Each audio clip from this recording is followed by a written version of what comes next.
वजह है कि इमरान खान कहते हैं कि मुझे शौकत खानम के लिए पैसे चाहिए, लोग पैसा देते हैं आज भी, लेकिन क्या वजह है कि लोग टैक्स देने को तैयार नहीं? क्या वजह है?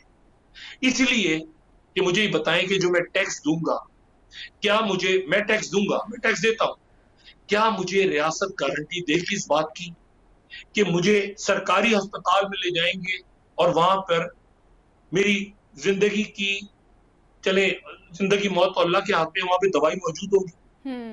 अगर मुझे सरकारी अस्पताल की जगह एक प्राइवेट अस्पताल में जाना है तो मैं टैक्स क्यों दूं?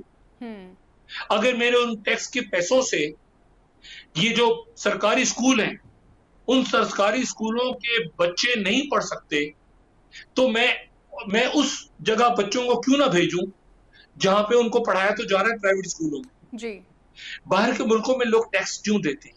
टैक्स इसलिए देते हैं कि उनको पता है फोन करेंगे एम्बुलेंस आ जाएगी, पुलिस आ जाएगी, उनकी जान माल इज्जत का तहफुज होगा। जिस मुल्क में टैक्स के पैसों से लोग, ज़कात के पैसों, बैतुल माल के पैसों से हज, ये अल्ले तलल्ले, ये कायमा कमेटियां, ये खर्चे, ये टीए डीए, ये कौन दे रहा है सारे पैसे? ये टैक्स के पैसे हैं जी।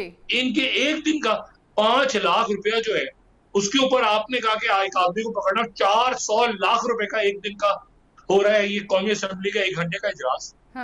तो लोगों का दिमाग खराब है। वो देख रहे बड़े बड़े मगरमच्छ ऊपर घूम रहे हैं सारे खुले, और इसकी जमानत और उसका प्रोडक्शन ऑर्डर। पहले तो आप इस सिस्टम को ठीक करें। इस सिस्टम को ठीक कर रहे हैं। आपको नजर आता है अल्लाह दत्ता, आपको नजर आता है वो अब्दुल करीम, आपको नजर आता है कोई मोहम्मद जमील छाबड़ी वाला, आपको ये बड़े बड़े अजदय नजर नहीं आ रहे। और ये जनाब इनके ये फलाना, इसके नखरे, इसके तलल्ले, ये कर, ओ भाई आपको टैक्स कौन देगा और क्यों देगा टैक्स? और आपने खुद तो बात की थी, खुद ही तो आपने कहा था कि टैक्स ना दो, इनको आग लगा दो, और बिजली का बिल ना दो, सिविल नाफरमानी। छोड़ दे उस बात को आप।